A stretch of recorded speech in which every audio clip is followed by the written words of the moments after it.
I started this channel around the time of the 2016 election, probably, during the Republican primaries, I think. And one thing I noticed back then, and I had made a couple of videos about it, was that the people that hate Trump and the people that hate the Pope use the same tactics. And it's only gotten worse. It's gotten so blatant that I just felt I need to address this, because like I always say, don't worry about who's right, worry about what's right. You see, because sometimes we get into these little tribes where we respect a certain amount of people, and no matter what they say, we just take it as fact. But what you need to do is look at the facts. So whether you like me or not, listen to the facts I'm going to lay out to you, so you can make intelligent choices about this election and about our Catholic faith. So it's called projection. Saul Alinsky, radical communist of the 1960s, wrote a book, Rules for Radicals, and Presidents Obama, President Bill Clinton, and presidential candidate Hillary Clinton all admire Saul Alinsky, and they all use his tactics. And today you just see these tactics being used by the entire Democrat Party.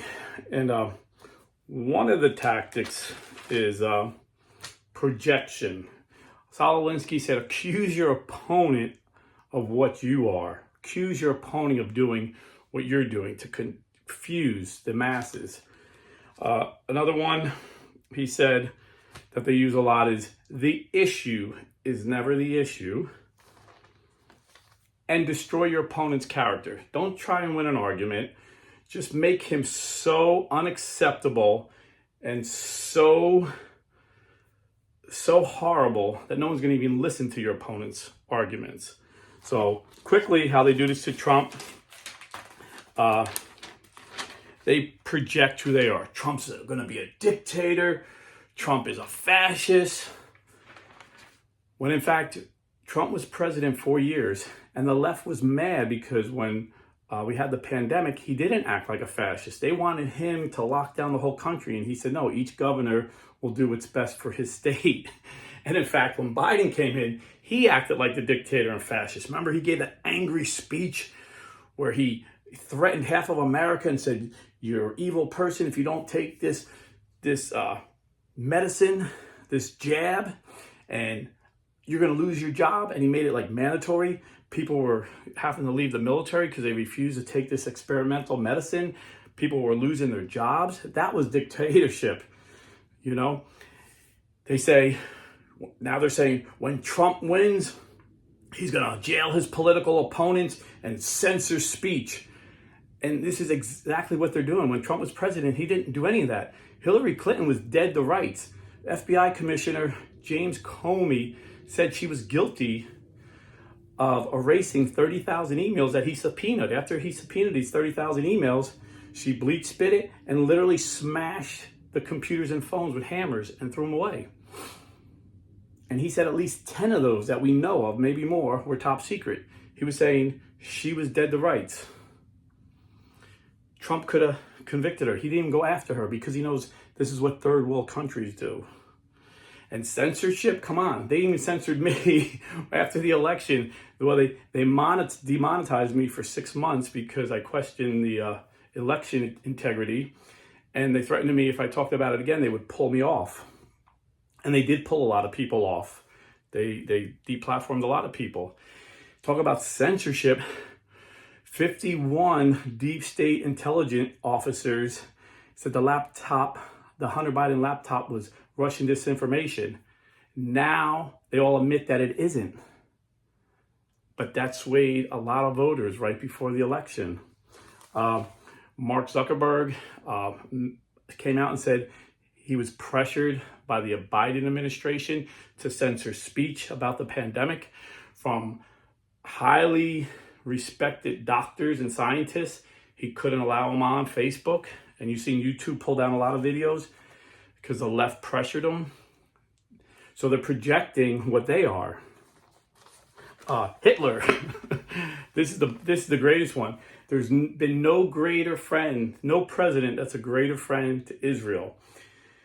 In fact, every president since Jimmy Carter said that they would recognize, if they got elected, they would recognize, and this went across the board, Republicans and Democrats, Carter, Reagan, Bush, Obama, Bush, Obama, Clinton, every one of them said they were going to recognize Jerusalem as the capital of Israel, and they would put our embassy there. And for political reasons, none of them did it. Trump promised it, and he did it in his first year. He protected Israel. He weakened their enemies like Iran. He had 5 peace deals signed. There was peace in the Middle East. The Jews in Israel love Trump so much, they literally named towns Trump Town, bridges after Trump. So how could you call this man Hitler? He used to go over there and put the yarmulke and pray by the Wailing Wall. Kamala Harris hasn't even been to Israel as vice president.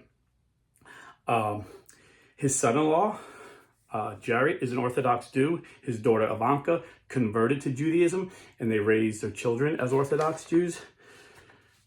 But they're projecting this anti-Israel, this anti-Semitism, this Hitler, they're projecting onto him because they're the party of anti-Semitism. Alan Dershowitz, a lifelong Democrat, he's like 70-something years old, campaigned for Obama and Hillary Clinton and Biden. He left the Democrat Party, he said, because the anti-Semitism in the Democrat Party is going unchecked because they're a huge voting bloc. And Kamala Harris doesn't want to offend these anti-Semites, these pro-Hamas Democrats. In fact, Alan Dershowitz said 99% of the anti-Semitism in America is coming from the Democrat Party. So they project that Trump is Hitler. This is how they project. Again, another way they project is he's going to cause division. He's going to cause division. When Obama was president, remember, he called out a police officer. He called him racist because all he did, he got a call, hey, I'm watching my neighbor's house. He's on vacation and there's someone in the house. So all the police officers did, follow protocol. I know cops, and this is protocol. They seen someone in the house. They said, come out of the house. He said, oh, I live here. He's like, I don't care. Come out. Because you don't know. You heard the guy was on vacation. He's saying he lives here. So the guy comes out. He shows him his license that he lives here and everything's fine. But then because he happens to be an African-American and a friend of Obama, he calls racism. Obama said this was racist, called out the cop. Before you know it, everything blows up. Prior to that, when George Bush was president, after 9/11, we were united as a country. We were patriotic. A Republican president, George Bush, gave a speech in Midtown Manhattan, well, actually downtown at Ground Zero, and got applause from Democrats and Republicans because Americans came together. When the New York Giants ran out in the field, every one of them held a large American flag. After just a few months of Obama spewing this racism, how he said America was systematically racist, it became popular to kneel. You had high school kids kneeling at the national anthem. Imagine if they kneeled during the national anthem right after 9/11. The Giant players would have beat them up. But now Obama made this popular. Even though he didn't technically do it himself, he promoted this by telling everybody how racist and horrible America was. He caused division because he knew dividing us, he would get votes saying, you're a victim, you're a victim. They played a victim card. So they project that Trump is the divider, when right now, more Jews in America are voting Republican because of Trump than ever before, and more Muslims. He just got the endorsement of several major Muslim mayors in Michigan this week because they said they know Donald Trump can bring peace because there was peace in the Middle East before. So he's actually bringing Jews and Muslims together. That's the facts. But the issue is never the issue, just like climate change. If you disagree about how to deal with climate change, climate denier, no, we're not saying climate change doesn't exist. Obviously, climate change has always existed. I remember being a kid, Ice Age, everybody was afraid of the Ice Age. Look up the 1970 Ice Age cover of Time magazine. the liberals were saying, Ice Age is coming. What was their answer? Bigger government, like a communist state. We need to, because this problem is so big. We can't do it the way our government's structured. Then the climate changes, and now we're in a warming trend, and it's warming. What's their response? We need more government. See, the issue isn't climate change. The issue is they want more government. They want a status government, not a government of the people. This is what the Democrats want. So the issue is never the issue. God forbid if you give them a fact like, 100 times more people die of the cold than of heat. People freeze to death. We adapt. We're smart people. We could adapt to the changing heat. So we got like 150 years, they tell us, before the ocean rises like a half an inch and the temperature rises like a degree. I think we could figure this out in that time. In the meantime, the warmer the earth gets, the more green there is, the more vegetables we have to feed the hungry. So, you say that and, they think you're a climate denier. No, they're climate alarmists. Not that they care about the climate. It's not the issue. I mean, of course, they got useful idiots that believe this, nonsense. The Al Gore's movie, he said in 2012, Florida would be underwater. Polar bears don't exist. Well, I live in Florida. We're not underwater. And today there's more polar bears than there was when Al Gore made that movie. So the issue is not the issue. And then this is how they destroy someone. They literally lie and take them out of context. And every day there's something new, but I'll give you two. The bloodbath. Trump says there's going to be a bloodbath. He was talking to auto workers and he said, listen, China is building a plant for electric cars, the largest in the world, on the border of Mexico and America. And as soon as Kamala gets elected, she's going to put these EV mandates in, these electric car mandates that Biden's already put a bunch in, and they're going to start importing cars into America, electric cars. He said, if that happens, there'll be a bloodbath in the auto industry. You guys will be out of work. That was the context. The auto industry will be decimated.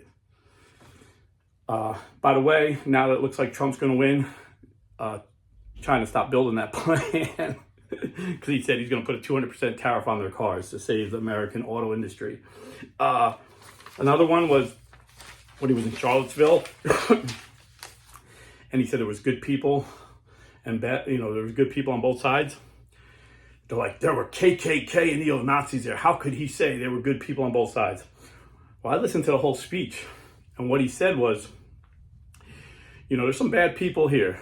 You have these neo-Nazis and you have these Antifa guys fighting. These are bad people. That's what he said. He said, but we also have some good people. You have some historians here that don't want these statues taken down for historical purposes.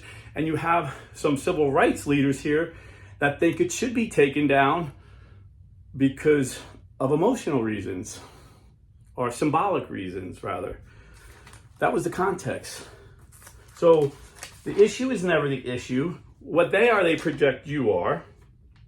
They're saying there's going to be riots on the streets, if he's elected. If he's not elected, people are going to be mad because, no. When he lost the last time, I did like most Republicans did. I went to work the next day. When Obama won both times, I went to work the next day. No, when Trump won, you had thousands of protesters screaming on the streets for months. There were 1,800 riots. 1,800 riots. Thousands of people injured, including hundreds of cops injured. Dozens of people killed. Billions of dollars of property damage. And Kamala Harris and Tim Walsh's response was, we need to let these people vent. In fact, Kamala Harris, I seen her on NBC News say, these people are not going to stop and they shouldn't stop. Go to the bail fund. And she promoted a bail fund to bail these criminals out of jail that were looting and damaging and vandalizing properties. And one guy she let out went out and committed a murder. So they project on them. Okay, yeah, J6 was bad. We had some Republicans acting like Democrats for a day. But the only person who was killed was an unarmed protester, a young girl who was a military veteran. That was the only person killed that day. That's a fact. And she was killed by a cop who had a record of police brutality. A Capitol police officer who had a record of police brutality. And he's been disciplined for it. So So you see how they project and how they use these leftist tactics.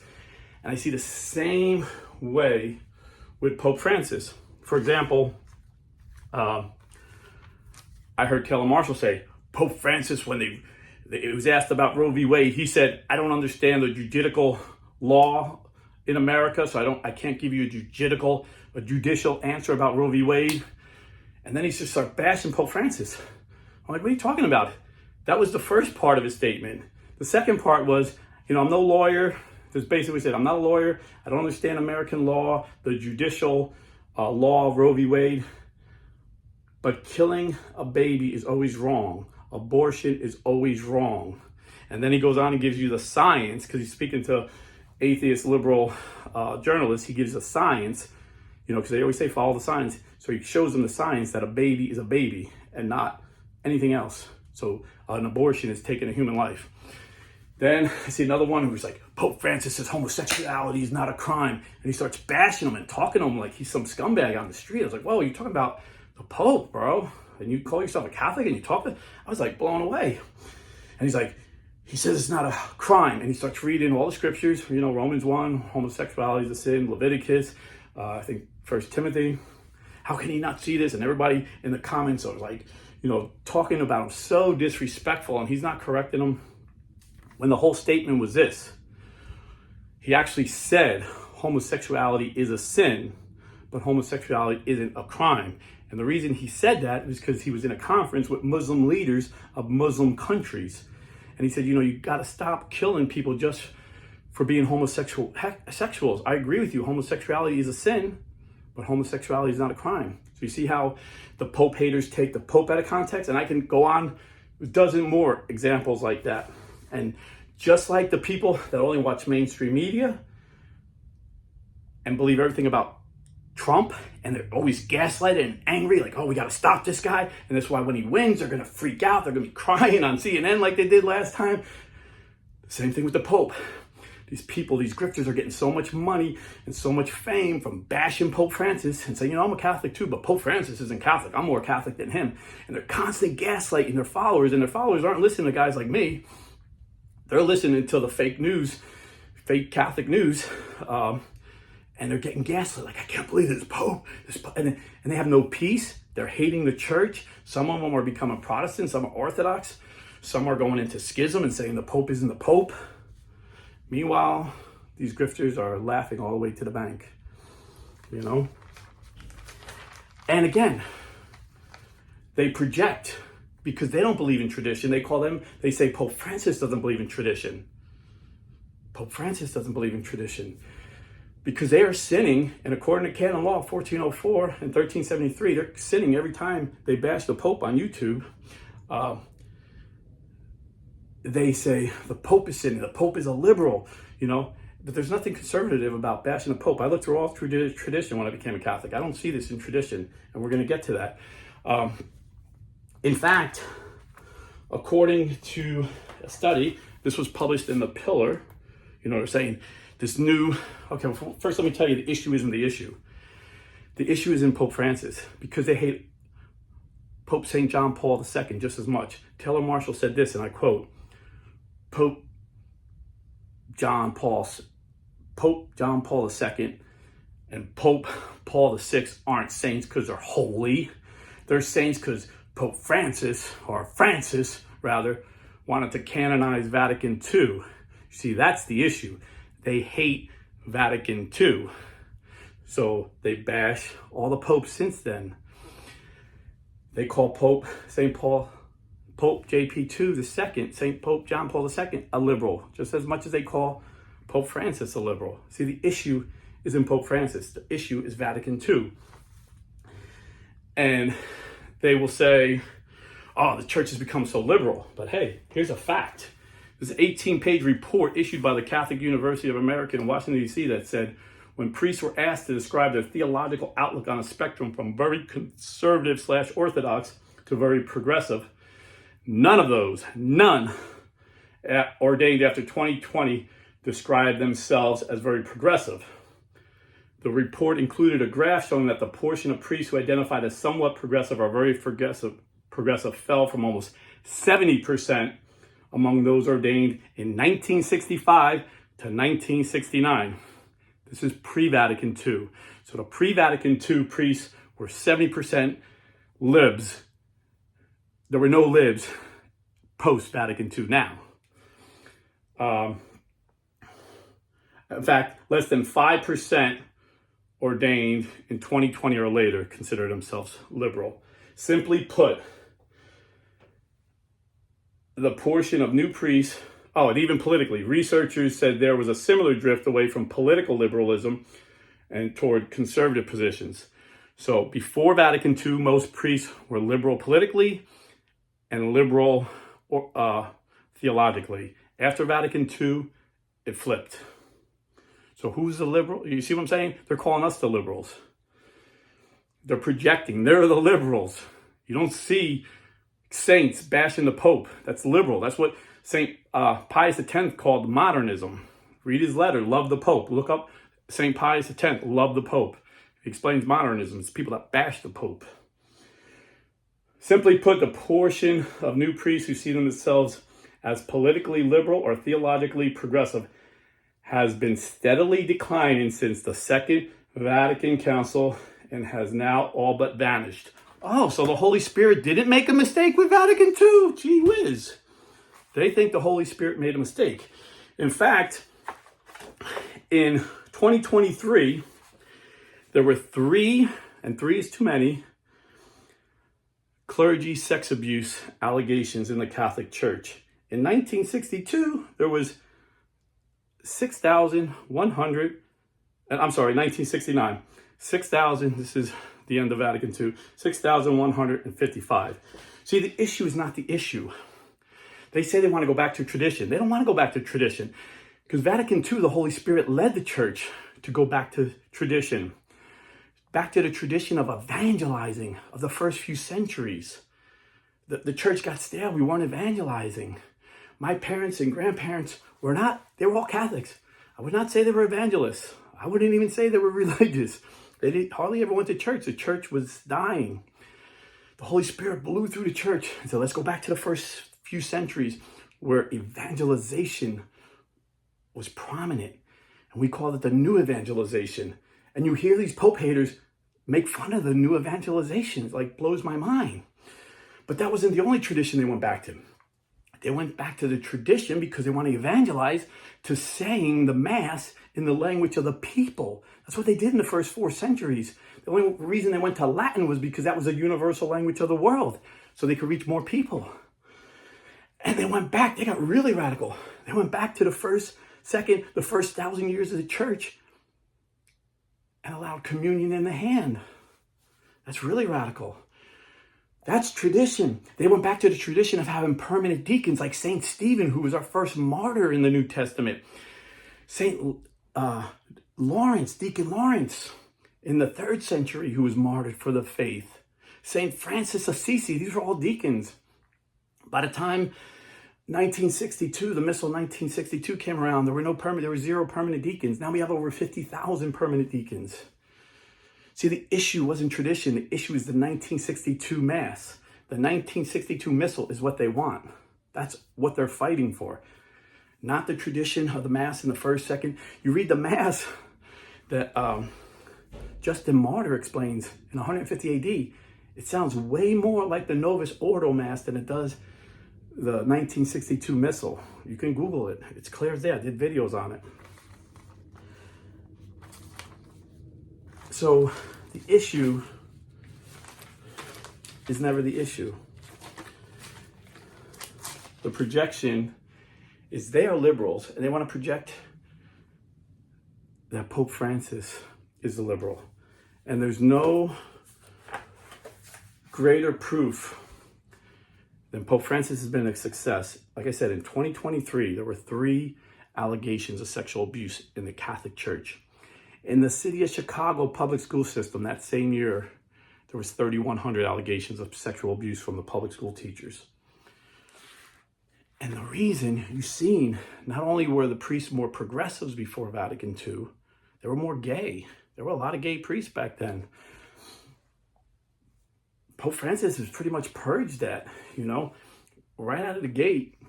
In 2012, he excommunicated Father Greg Reynolds for promoting gay marriage right out of the gate.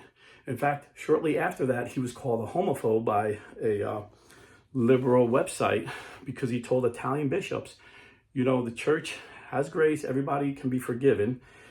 And up to this point, if someone wanted to enter seminary and they say they're straight, but in the past they were attracted to the same sex, it was up to the bishop. If he thought the person really changed and truly repented and took a vow of celibacy, the bishop could allow him in. Pope Francis says, no, we can't take a chance. If a man shows a hint of femininity, don't let him into the priesthood. I think that was 2016, he said that. And we've been really strict about who we let in under Pope Francis. This is why more priests today are more conservative.